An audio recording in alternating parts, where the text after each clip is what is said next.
দেখেন এতগুলা খাবার নষ্ট হয়েছে। এখানে মিনিমাম 3 কেজি খাবার আছে। কবুতরের ঠান্ডা লাগার প্রথম লক্ষণ হচ্ছে এইটা।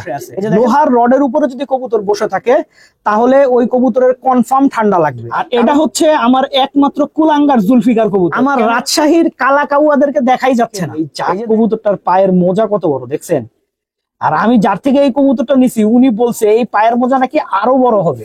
2 দশক যাইতে দেন, তারপরে দেখেন এগুলার কালার কেমন হয়। আর এই বৃষ্টির মধ্যে যদি কবুতরকে ভালো রাখতে চাই, অবশ্যই আমাদেরকে কবুতরের খাবারের দিকে খেয়াল রাখতে হবে। কবুতরকে একটু গরম টাইপের খাবার দিতে হবে।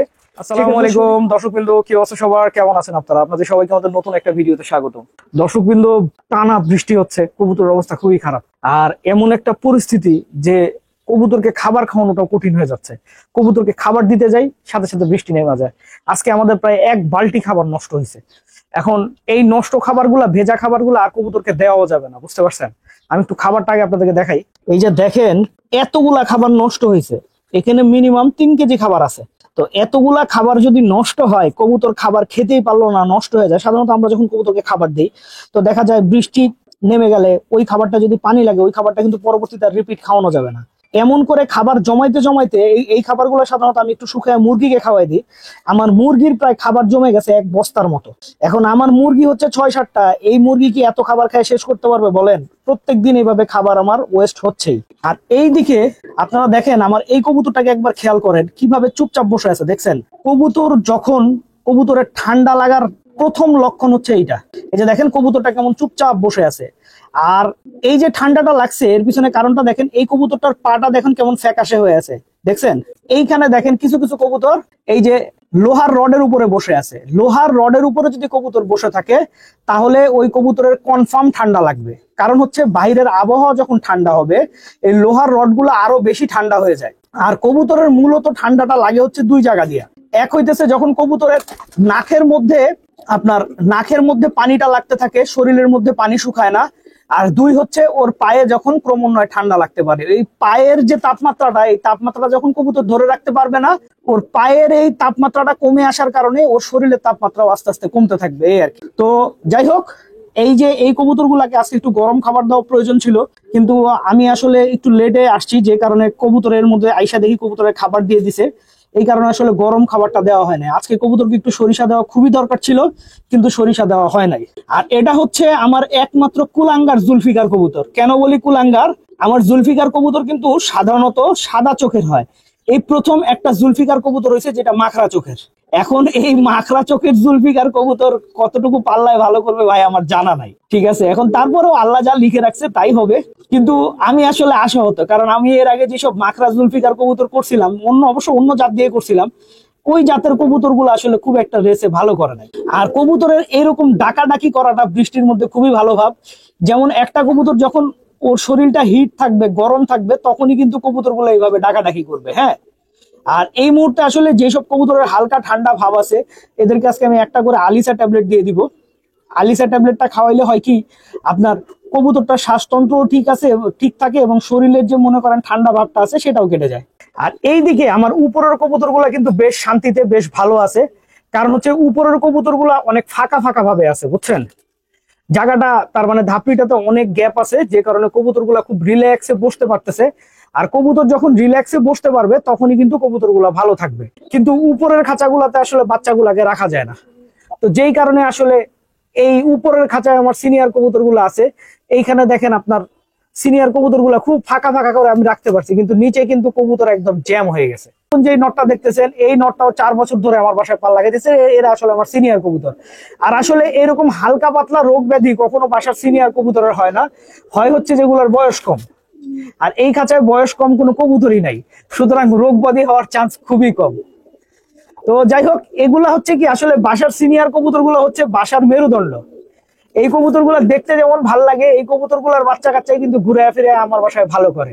আর এইদিকে এখন মাত্র বিকাল, কিন্তু আবহাওয়াটা এমন কুচকুচে অন্ধকার হয়ে গেছে যে আমার রাজশাহীর কালা কাউয়াদেরকে দেখাই যাচ্ছে না। এই যে দেখেন আমরা এখন আলাদা করে আলো দিয়া তারপরে রাজশাহীর কালা কাউয়াদেরকে দেখতেছি।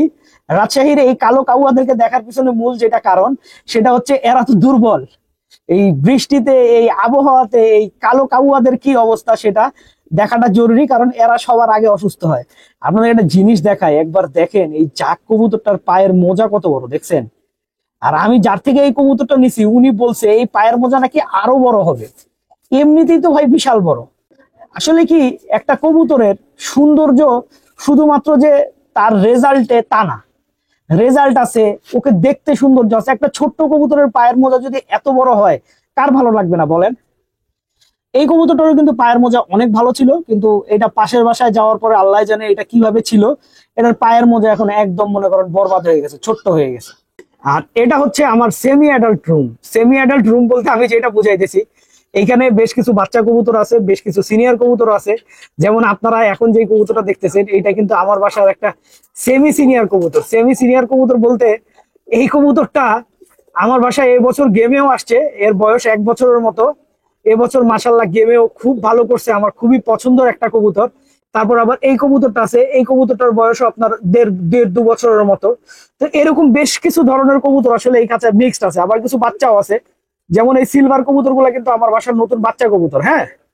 তারপর এই যে আরেকটা, এটাও আমার বাসার বাচ্চা কবুতর। সিলভার কবুতর গুলো আসলে আস্তে আস্তে বাসায় বাড়তেছে। আপনারা অনেকে বলেন ভাই এগুলো সিলভার না, ঠিক আছে ভাই, এগুলার বয়স এখনো 1 দশকও হয় নাই। যখন বয়সটা বাড়বে ভাই, 2 দশক যাইতে দেন, তারপরে দেখেন এগুলার কালার কেমন হয়। আর আপনারা তো এগুলার বাবা মাকে দেখছেন, এগুলার বাবা মার কালার কিন্তু মাশাল্লাহ অনেক সুন্দর।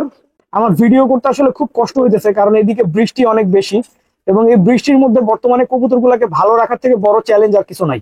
আসলে এই মুহূর্তে সবচাইতে বড় চ্যালেঞ্জিং কাজ হচ্ছে আমাদের কবুতর গুলাকে ভালো রাখা, কারণ প্রতিনিয়ত বৃষ্টি হইতেছে। আর এই বৃষ্টির মধ্যে যদি কবুতরকে ভালো রাখতে চাই, অবশ্যই আমাদেরকে কবুতরের খাবারের দিকে খেয়াল রাখতে হবে। কবুতরকে একটু গরম টাইপের খাবার দিতে হবে। সেক্ষেত্রে সরিষা দেওয়া যেতে পারে, বাজরা দেওয়া যেতে পারে। আর অবশ্যই কোনো ধরনের ভেজা খাবার কবুতরকে খাওয়ানো যাবে না, কারণ ভেজা খাবার খাওয়াইলে ভাই কবুতরের শ্বাসতন্ত্রের সমস্যা হয়, কবুতরের রোগ প্রতিরোধ ক্ষমতা নষ্ট হয়ে যায়, আরো বিভিন্ন ধরনের সমস্যা হয়। আর আরো ডিটেইল আসলে যদি আপনারা তার মানে জানতে চান বর্ষায় কবুতরের যত্ন নিয়ে, তাহলে আপনার আমার বেশ কিছু এই বিষয়ে ভিডিও আছে, ওই ভিডিওগুলো দেখে নিয়েন। আর একটা কথা, এই সময় যদি আপনারা কোনো কারণে চিন্তা করেন কবুতর ভেজাবেন না, কবুতর ঢেকে রাখবেন পুরাপুরি, সব কবুতরের চোখে পানি আইসা পড়বে ভাই, এমন বিপদে পড়বেন যে বিপদ থেকে আর বাইরে যেতে পারবেন না। তো এই কারণে কবুতর যদি ঢাকতে মন চায়, তাহলে পেছন সাইডটা শুধু ঢাকবেন। আপনারা দেখেন আমাদের এই ধাপড়ির কিন্তু শুধুমাত্র পেছন সাইডটা ঢাকা, বাকি সাইড গুলা কিন্তু ঢাকা না। কারণ হচ্ছে এক সাইডে যেন কবুতর গুলা জাস্ট একটু রেস্ট নিতে পারে, ওদের শরীরটা যেন আসলে শুকনা রাখতে পারে, এটাই হচ্ছে মূল চাওয়া। তো দর্শকবৃন্দ, আমার পক্ষে বৃষ্টিতে আর ভিডিও করা সম্ভব না। আপনারা সবাই ভালো থাকবেন, 5 ওয়াক্ত নামাজ পড়বেন, আর এই বৃষ্টির মধ্যে কবুতর গুলার দিকে একটু বেশি খেয়াল রাখবেন।